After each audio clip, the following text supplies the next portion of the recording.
Welcome to Donmar TV News Channel. Sa kapapasok lang na balita, inihayag ng Malacanang na nagkaroon ng exposure si Pangulong Rodrigo Duterte sa isang household staff na COVID-19 positive. Sumailalim naman sa COVID-19 test si Pangulong Duterte at negatibo ang resulta. Subalit patuloy nitong sinusunod ang mandatory quarantine protocols. Tiniyak naman ang palasyo na patuloy na nagtatrabaho ang punong ehekutibo habang naka-quarantine at maigting ang pakikipag-ugnayan sa mga cabinet member. Ito ay upang ma-monitor ang pagpapatupad ng kanyang mga direktiba kaugnay ng COVID-19 response. Following the release of the partial report of the Senate Blue Ribbon Committee on the alleged questionable pandemic deals of the government, its counterpart in the lower house does not agree in some of its recommendations. House Blue Ribbon Committee Chairperson Michael Aglipay says there is no evidence to support other charges, including the recommended charges against former presidential economic advisor Michael Yang. The Senate Blue Ribbon's partial report recommended the filing of cases against Yang to support his deportation and charges for alleged violation of Anti-Graft and Corrupt Practices Act, plunder, perjury, among others. According to Aglipay, Yang is just a financier and lending money is not a crime. The lawmaker also does not agree with the recommendations for President Duterte to be held accountable for appointing the officials involved. Aglipay adds they stand by their own findings despite differences with the Senate Blue Ribbon's decision. The House Blue Ribbon Committee earlier recommended the filing of estafa charges to formerly officials, excluding Yang and former procurement head Lloyd Christopher Lau, citing insufficient evidence. However, Senate Blue Ribbon Committee Chairperson Richard Gordon is not having it. I will not have a fight with Mr. Aglipay. I think he's very young and have to learn to do his homework. Kung di niya nakikita hindi nagbabayad ng tax si Michael Yang, then either mahirap imulat ang mata ng taong nagbubulag-bulaga. Meanwhile, Gordon maintains he is only doing his job and there is no personal crusade against any person or entity.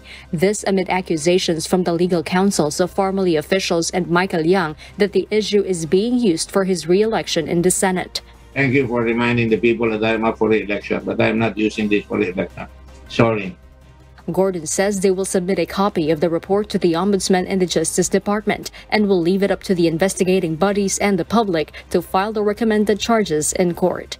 Ibigay ko sa inyo po itong reaksyon ni General Parlade, Antonio Parlade, yung kumakandidatong Pangulo din, kaya lang parang tinanggal na yung kanyang pangalan. Considered nuisance.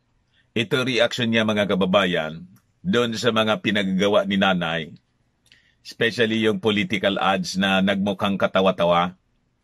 Sabi dito ni Antonio Parlade, post niya po ito sa Facebook. Basahin ko po sa inyo. Maawa tayo sa bayan natin. Huwag tayong matawa. AFP, ito ba ang gusto niyong maging Commander-in-Chief?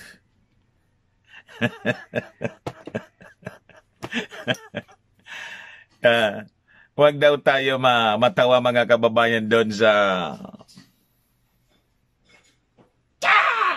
Karate Kid na yan.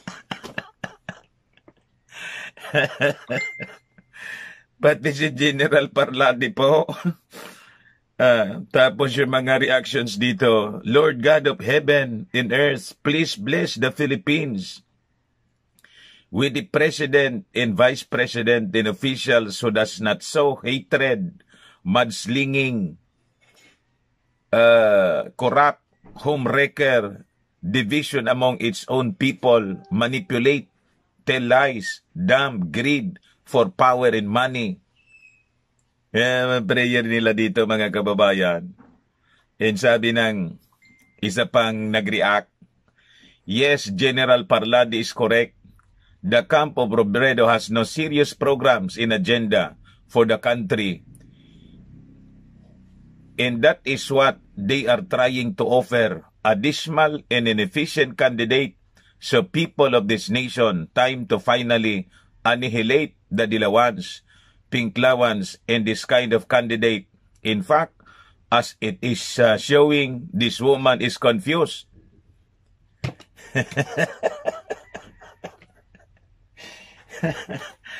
Yung mga handlers, mga kababayan ni Lumi, Malays na nga po eh. Totally confused. Hindi nila alam kung paano ipopromote yung kanilang kandidato. At yung message nila mix, hindi maintindihan. Pati slogan. Iba-iba. Mga kababayan, yung mga slogan nila. Sabi ko sa inyo. O ngayon, ito ibigay ko sa inyo. Di ba napag-usapan natin? Binalita ko the other day sa inyo na sabi ng kampo ni Lomi, at siya mismo yung nagsabi na never down, if elected president, never down na mangyayari yung claims ng iba that the Dilawans will be back to power. Ito, di ba? January 31, ito yung balita. Sa Philippine Daily Inquirer, Robredo denies claims of Dilawan return if elected president. Siya mismo pala yung nagsabi. The Dilawans yellows are not expected to reappear under Vice President Leni Robredo's presidency since politicians affiliated with the party previously had already left it. Sabi niya sa interview sa kanya ng DCWB, ito nga ang parati kong tanong. Pag tinanong sa akin yan, sino mga Dilawan? Dahil alam natin na after 2016, napakaraming mga kasama namin noong 2016 ang lumipat ng partido. Marami yung mga dating Liberal Party na wala na sa Liberal ngayon. In fact, kakaunti na lang yung natirang politiko sa Liberal Party such that nagdesisyon nga yung partido na ibuka sa ordinaryong mamamayan, ibuka sa civil society, advocacy groups, ibuka sa mga interest groups yung membership ng partido. Yan po yung statement ni Lomi. Mga kababayan, January 31, sabi sa video nakita ko, a few moments later. Dito, a day after the statement of Nanay. Ito na ngayon.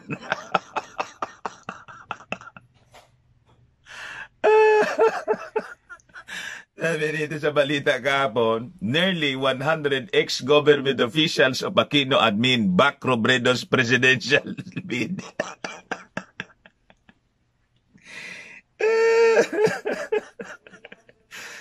Sabi ko sa inyo, isang araw lang yung lumipas, iba na yung nangyayari. Nearly 100 former government officials, mostly who served during the administration of the late President Benigno Aquino III, have endorsed the run of Vice President Leni Robredo. Balita ngayon. Inquirer yun, yung Philippine Star. Kasama rito si Marwas. Kala ko si Mar, nag-endorse na kay Bongbong Marcos, pumaliktad uli. 95 cabinet officials and military chief express support for Robredo's presidential bid in 2022 national election. Sabi rito sa balita, more than 20 retired ambassadors. Babalik sila sigurado. Di man ito mag-endorse kung walang walang promise. Di ba? Also signed the joint statement. Because sa inyo, we share our people's aspiration for a government led by a president who is competent. What? Competent daw, experienced, and committed to the principles of integrity. What? Lahat baliktad yung sinasabi ninyo. Democracy and genuine public service, sabi po sa statement ng mga Dilaws. Among the signatories are former Interior and Local Government Chief Mar Rojas. Oh, sabi ko sa inyo. Kasama pala si Mar. Rojas was the standard bearer of Liberal Party in the last elections. Oh, ano yung sinasabi niya na hindi babalik yung mga dilawan kasi yung mga members ng LP daw na nagsipag-alisa na nagsipag-alisa na ito na nga nakanganga sila ngayon. Robredo, although sits as chairman of the political party, opted to run as independent candidate in the 2022 polls. Independent po siya. Hindi mo maintindihan kung ano yung gusto mangyari. Nasa partido, may partido. Yung katandem niya, si Kikoy, mga kababayan, liberal. Biglang umalis, nagtumakbo, independent, pero liberal man.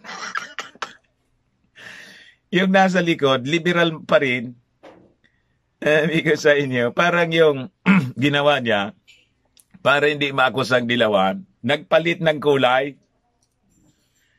It's a clear deception, mga kababayan. Naakala nila, yung mga mamamayang Filipino, maisahan nila. Ito, Robredo running mate for 2022 polls is Senator Kiko Pangilinan, currently the president, mga kababayan, ng Partido Liberal. So sabi rito, the former government official said they share the aspirations of Filipino people for a leadership with a vision for the country. What?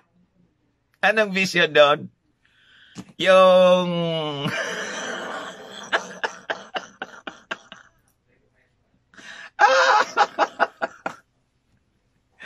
kaya pati si General Parlade na-alarm. Ito ang gusto ninyong maging Commander-in-Chief. Yan ang mensahe niya, mga kababayan, sa military, the Armed Forces of the Philippines. Ito ba yung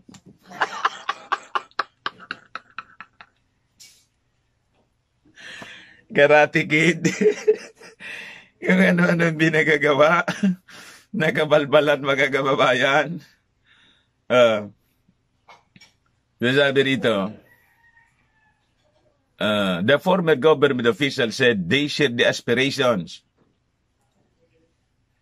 A leadership that is committed to serving the people with empathy. What? And compassion daw. And that listens. One that is able to be with the poor, the voiceless, and the weary. A leadership that is committed to what is right and true. What?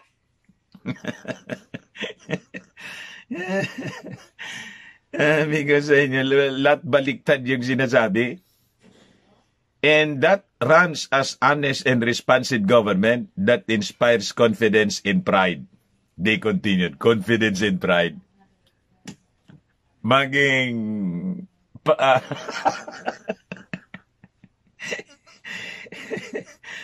amigo sa inyo, they said they believe Robredo is the best candidate who embodies these aspirations, describing her as a true leader who brings with her a solid track of serving the public, one who possesses all the qualities of an ideal chief executive and commander-in-chief of the armed forces. Si Parlade nga po na general, na alarma na, yun ang yun ang katotohanan niyan. Paano niya kung maging presidente ito? Gusto ba ninyo na ganito yung ating commander-in-chief? Amigo sa inyo. Robredo's presidential run was also endorsed by 23 former cabinet members and senior officials during the administration of former President Fidel Ramos. In a joint statement last month, they said Robredo is the only presidential candidate who can lead the country into the positive path to the unified, humane, just, progressive, economically vibrant, sustainable, and equitable society that is a dream of every Filipino. Remember, lahat po baliktad yon na mga statement nila.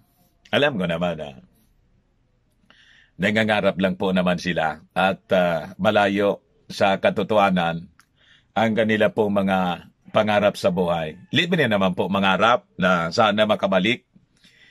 Di ba? Kasi siyempre, kwan sila ngayon, famine. Ay, hindi ba po famine kasi medyo nakakwa naman sila. Nakaipon na rin noon. marami na rin na ipon. Siguro paubos na kaya kailangan na niya makabalik tayo para sagana uli. In your dreams. Yan man lang po, mga kababayan, ang gusto nating ipaabot sa inyo ngayon.